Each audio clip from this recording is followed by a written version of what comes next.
Make sure they're with us. So, transformational coach, speaker, mentor to young ladies and older ladies, just so many areas of expertise. But you started in sales and marketing. So let's start with your beginning of your journey. 15 years of sales and marketing, wellness and health outreach to transformational coach, life coach. How did that journey develop and unfold for you? Right. So I have been doing sales and marketing for so long. I just naturally fell into it. And we got out there and started doing wellness. I spoke to people and it was fun. I started to think I could speak to people about their health. I could speak to people about their wellness and I actually care about it. And I started to think, what else could I do with that? Because once you speak to people, they always want to know what's next. Yes. So I actually started to train as a life coach. Wow. And it happened at a really pivotal time in my life. I was going through a lot of life changes. And it was just really God's divine order for me to go through that life coaching training, because not only did I learn how to be a life coach, but I also got coached. Oh, wonderful. So. Of course, exactly. the teacher first, the student. Yes, exactly. So that was my transformation, and that was really how I got from one thing to the other. And it kind of took on a life of its own from there. I started coaching. I started being requested to come speak, and I just really love working with people and helping them. I like to see change happen. Absolutely. Yeah. So now that my audience knows, the way that I found out about you and just your boundless energy and your boundless spirit was that you were going to be soon speaking as a part of a mental health expo. Yes. And so the inspiration for this is there is a wonderful lady, Lashery, who's just doing a lot of ministry work up in, kind of this region in Mecklenburg and surrounding counties.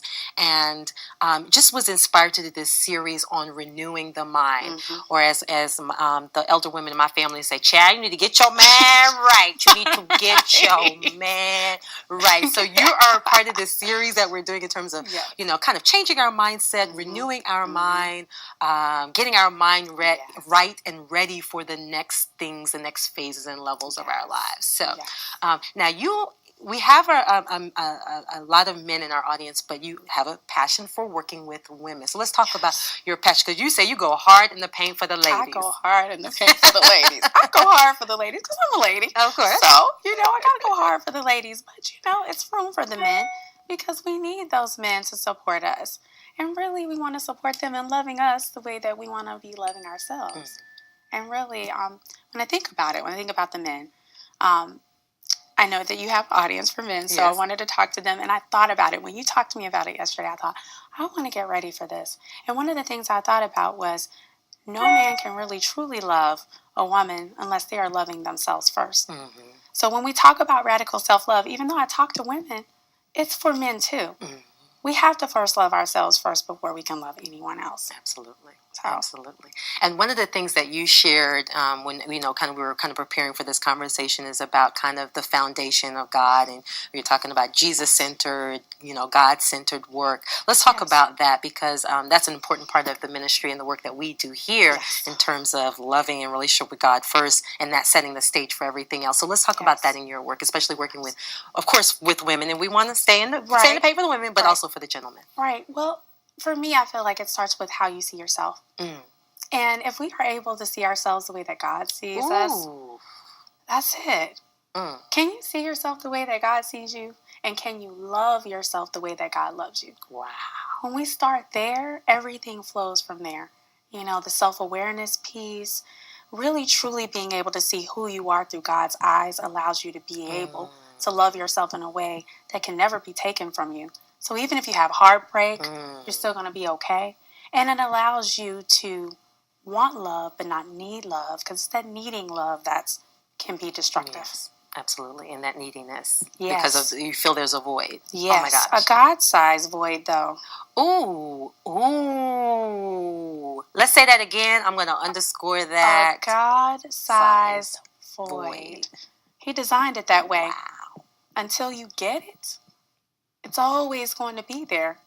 Wow. And I think a lot of men don't understand that piece. So they're trying to find ways that if I need this intimacy more than I need the intimacy with Christ, He's a jealous God. I'm not going to allow you to have that over him. You have to get that intimacy and that love with him first. It will then come to you, and then it can flow from you. And that's really, really powerful, because I think that's something that we talk about, as people talk, and I get a chance to talk with a lot of people in the ministry, and it's kind of aside in terms of men not coming to the church, or men not, being as active as maybe women are known for being. Not to say that gentlemen aren't, but in terms of kind of in the public view, women are known for, really kind of being in this new space of self-improvement and self-care, and building and developing themselves, and building their relationship with God. But the gentlemen, even though they may be doing it, it's not as well known, or that is what they're doing, and seem to appear to be fleeing from developing that. But I agree with you that until our gentlemen, and our women, but our gentlemen kind of really understand that that's foundational, period. Everything else is built upon that. And until that's taken care of, you can't build empires. You can't be kings. You can't be world leaders until that's taken care of. Oh my gosh. Please speak more to that, because I know that's your wheelhouse around caring that. And I mean, and it goes deeper than that, because even men tend to beat up on themselves sometimes. And I found that I wanted to look at what are the things that I think that men could do in order to really take care of themselves and really activate that radical self-love. And one of the things, the first thing that I said was quit. Resign. Oh, wow. Quit and resign from worrying about what other people think about you, what people are expecting from you, and really create your own expectations. That's taking care of yourself, because you're then going to set the boundaries that you need in order to get the love that you need, not only from others, but from yourself. And so I thought about that, and then I thought about the image of the self. And it's big, because one of the big things is we have to chunk it down. Okay. We have to chunk it down. If we have unrealistic expectations and we're not managing our expectations, and we're setting really high expectations, then we're going to beat up on ourselves. We're not going to give ourselves grace and be kind to ourselves. That being kind piece is like nurturing the little boy inside. Because if I set really high expectations and I fail, how would you speak to your child if they failed? Would you chastise them, or would you cover them with kisses and love on them and hug on them and tell them how much you were proud of them just for trying? That little boy is the same little boy that resides inside of these men. Nurturing that and loving that. And giving them the space, I believe, to be little young boys that are growing into men. That's it. Yes, that's real. That's it. That's real. Yeah. I love it, because I mean, there's always that balance, because we're kind of in a world where men say that in order to raise a man up, you have to kind of give him that masculine energy, which I think is true. But I appreciate the balance as it relates to self-care. That there is a feminine and masculine element that's a part of that. It is, absolutely. It's a balance. None of us want to be any one thing in the extreme. Exactly. That never works. Absolutely. Okay, so let's go hard in the paint for the ladies. We're going hard in the paint, going for that layup for the ladies. So I know that's your passion. So let's talk about the work that you do with ladies in terms of shedding emotional weight, radical self-love, and radical and boundless self-care. Let's talk about that. So when I came up with the term emotional weight loss, people kept thinking I was talking about weight loss, like actual weight loss. And I thought, no, imagine that you're walking around holding all this weight, because emotions carry weight. We're walking around carrying all this weight. Some women think, I'm trying to lose weight and I can't get those last few pounds off, and I can't really figure out why. I've been working hard. I've been eating right. I've been drinking the water. Why can't I lose the weight? But they've got chaos going on in their home. Their minds are cluttered. Their emotions are cluttered. Everything is cluttered.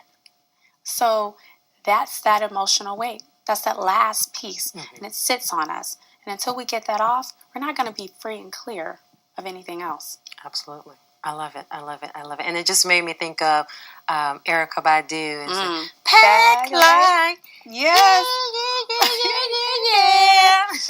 Yes, exactly. Bag lady. Oh my goodness. We are bag ladies walking around with the weight sitting on us.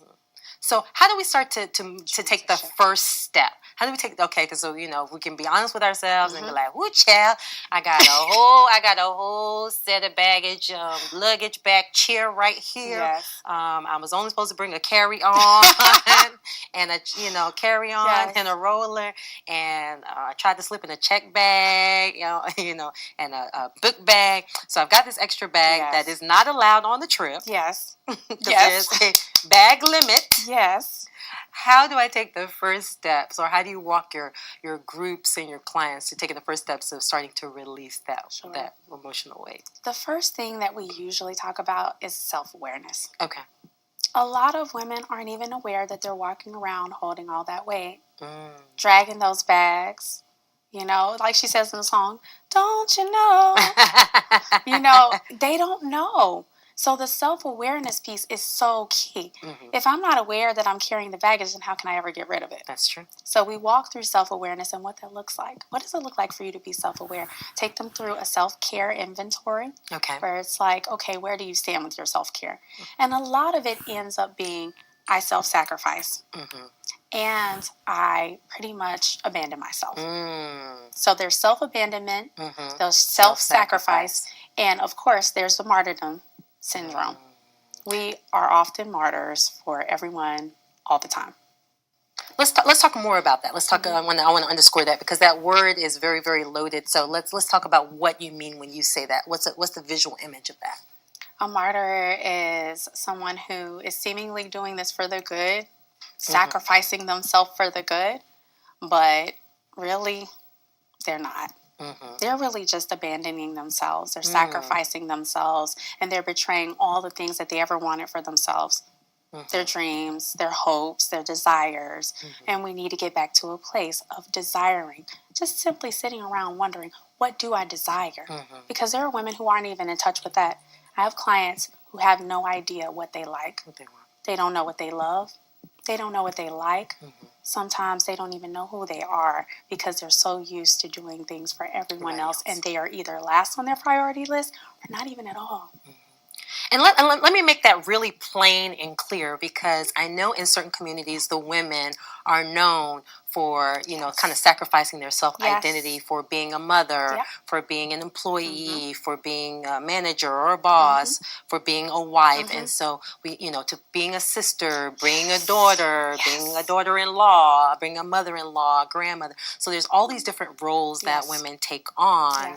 And so therefore they're meeting the needs of others, and therefore, you know, not remembering that there's a woman or a little girl or a lady there that also needs to be nurtured. And I'm sure that's got to, and I've seen it. I've seen it. Yes. Breed a lot of resentment and bitterness. Yes. And so let's speak to that a little bit, because I think in relationships, and you know, we're a relationship show, that sense of giving up the self and the self-identity to take care for others is what a lot of relationships are experiencing right now. Yes, especially so when you bring that up, I think about a relationship between a woman and a man. And she has given up everything for her man, for her kids, everything.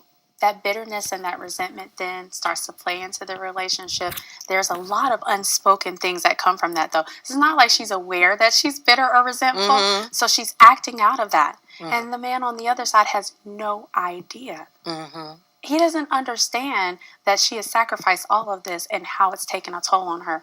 In the end, when you sacrifice yourself, when you're not taking care of yourself, loving on yourself, simple things, doing things that you like, taking a bubble bath, giving yourself 20 minutes when you come in the house just to have a moment, you know, don't do that. So when that comes up into the relationship, it's going to create tension. It's going to create dissonance between the two. And there's a disconnect there, I believe, between the man and the woman. And honestly, he can support her in that. He can support her in loving herself, because really, she's going to become a beautiful flower when you love her the way that she needs to be loved, and supporting her in her own self-love. Okay. Now, you just gave us a whole lot in that meal. You gave us just in that little exchange like a 5-course meal, and I was trying to figure out how to put it in my bento box. So Yes. so yes. Well, let's go back to that because I think that is really really powerful. So number one, I really want to underscore for my audience because we see that a lot in relationships where my gentlemen say that women are complicated and she's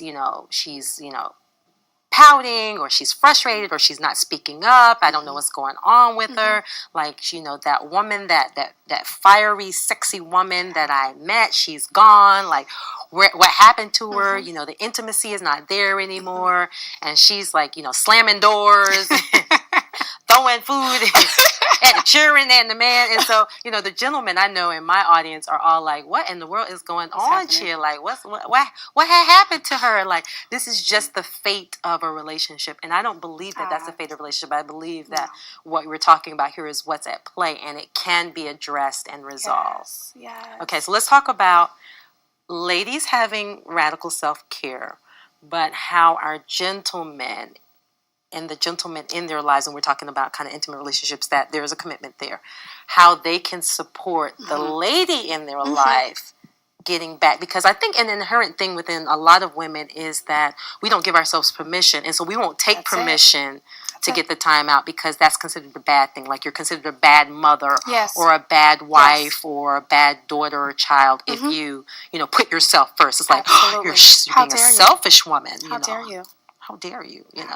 So sometimes it just needs to be a space for permission. Let's talk about that. I have a mantra. I say, it's not selfish, it's survival. So that's the first thing. Okay. It's not selfish. And I have to teach women that. It is not selfish for you to take care of yourself. And one of the things, the reason why I say uncompromising self-care, women have to become uncompromising about their self-care because they've already compromised enough. We compromise for everybody and everything. So if you compromise that self-care, it'll never happen for you. And for the men who want to support them, all they have to do is think about, what would you want when you get home? Because we're both in these roles, right? Men and women. We got to go out and work, and we get home and we need a minute. We need a minute, But what if when she got home, she had a nice bath waiting for her? Oof. What if she didn't have any dishes to do? What if the kids were already in bed, or at least on their way to bed? What if she didn't have to do so much? And what if she felt like she was being helped in the situation? I think with women, always wearing hats, code switching. I'm over here doing this for this one. I'm having to wear all these hats. And it's exhausting, And it's not that it's not a blessing to be a blessing, but I think we end up losing ourselves as women in all the roles. Absolutely. You're wearing all those hats. So how the men can support is just by simply trying to see where they can be helpful, loving her. And then there's that communication piece. Sometimes they just kind of, I think, take it and say, oh, she's got an attitude, I'm not dealing with her, But what if you said, babe, what's going on? How can I support you? Oof. And then her saying, I give myself permission to love myself and take care of myself and not feel any guilt or shame about that. That's important. Yeah. Absolutely. I love that. That's important because I think a lot of, people want to speak up, or maybe they have spoken up and it's fallen on deaf ears. And that's something that I see a lot is that, my favorite conversation that I hear is that, for example, this is one, this real, the gentleman will say, hey, honey, what do you want to do tonight? And she'll say something like what I would say, I would love to go dancing. He'd be like, no, I don't want to do that. That's, I don't do that dancing thing, whatever. Let's go to the movie. And she's like, okay. Or let's go rock climbing. Okay. Well, then after a while, she's kind of like, okay, whatever you want to do. And it's like, well, why don't you tell me what you want to do? It's like, wait a minute, that's the first thing she told you. Do you want to go dancing? Yes. And so I think sometimes that goes on in terms of, kind of really listening with an open ear to what it is your partner needs as opposed to what you want them to need. Yes. So. Yes, that's a big one. And active listening, I have heard from a lot of guys that they have a problem with that their attention span may be not as good. And sometimes they're just like, I don't mean it. I don't mean to do it. I really do love her. But it's that piece, even just bringing self-awareness, us talking about it. So then the men who are listening, they can say, oh, maybe I did do that. So maybe start to listen a little bit more. And if, even just ask and be open to receive what she's saying and really be willing to try it, because we should try each other's things.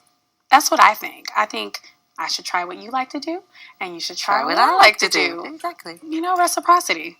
Absolutely. And that's a lot of fun. And I'm in the world of tango, and I have to say that it's so surprising to me, and I will continue to say to my gentlemen, though I think my gentlemen here have gotten it, and they'll say, oh, no, I don't want to do that dance thing, even though their wife is begging for it. And I'm like, do you know how sexy the tango is? Well, it can be very sexy. Yes. I'm like, I might want to try it. I'm trying to help you. Trying to help a brother.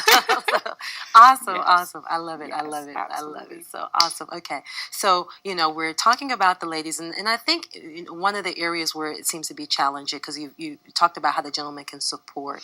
And I think one of the places where I hear my people's breakdown is when it comes to children, like how to negotiate the self-care and it relates to children. And I have some ideas, but I'd like to hear from you what, when people say, oh, well, when I walk through the door, there's just like, you got children, you got homework, you got dinner, you got to walk the dog, you got, so who's got time for all of that?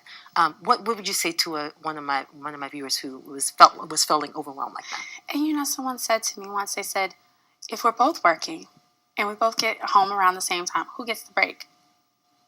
That was really good. That was eye-opening for me. And I had to think about it. And I said, what if you took turns? What if you really just supported each other? That's what I would say to them. Come up with a plan. I mean, I know everyone doesn't like to do that. And we love spontaneity because it's super romantic.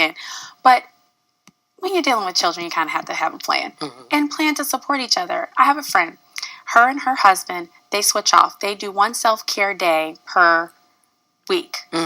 So he gets his day, he gets to do what he wants, and she takes care of everything, and she gets her day.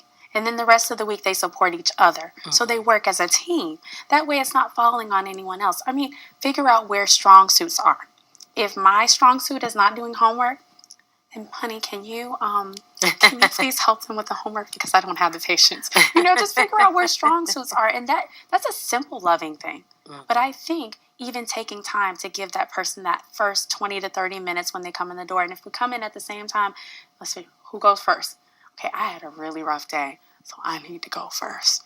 Okay, and then, it's something as simple as that, because that buffer, we kind of talked about that. We go out into the world, and we have to be one way. Then we come home, and that's that code switching thing. So I come home, I go out hunting and gathering as a man. I'm here to provide, and I'm tough and I'm hard. And then I come home, and I have to kind of be a little softer with you, because I need you to know how much I love and support you. That can be a hard transition. You need that time. Same for women, being out in the world, having to be tough. Some of them have to be tough. Some of us have to be tough. And you come home, and you need to be sweet and loving. You need that minute to kind of switch that off. Just give that time, and I think that's a huge support. Absolutely. I appreciate that, and that's exciting. And I always say, I mean, if I may throw in, because I always think children will actually love to participate in these kinds of things. And I was just remembering, talking with one couple, and the gentleman started making baths for the woman as she was coming in, so he would just run her a bath water. But then it was like the little girls were like, they would put towels on their head, and they would put cucumbers on their eyes while mommy was having a bath. So it was kind of like, the children's like, oh, it's mommy's quiet time. Yes. So we're going to do spa time too. And I just thought that was just so beautiful that the little girls were like, making do not disturb signs for mommy and participating in the care. And so I think that was not only a wonderful strategy, but also a great example to set. Just going to say that. It's modeling for them what that looks like and what they can come to look for when their relationships, and really kind of, if you set that example, that's what they're going to look for in a person. So I love that, like you said, setting the example. Absolutely. Absolutely. It's a great example. I love it. I love it. I love it. Okay. So we're covering, we've covering the idea of releasing the weight, Yes. both emotional, mental, as well as that's paving the way for the physical loss for many ladies. Yes.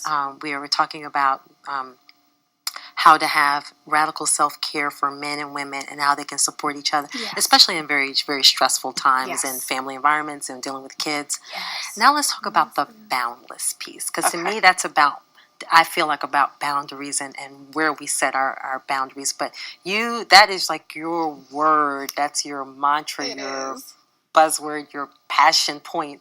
Let's talk about what it means to be boundless and how our clients can, and how you can lead, how you lead your clients to become more boundless. Yes, I love that word. I could tell. I know. I'm just like boundless. Boundless. Yes, it's such a vibrant word. Oh, I love that word. I could tell. It feels free. When I first heard the word boundless, I was coming up with a title for a workshop. Okay. And it just stuck. It was a title for a workshop, and then it kind of took on a life of its own and became a lifestyle. It became boundless faith, boundless strength, boundless hope, boundless tenacity, boundless everything. Really, boundlessness is about being limitless. And I believe that as God's people, He created us with the power and the authority to be limitless and boundless. Wow. He did not send us here to be bound.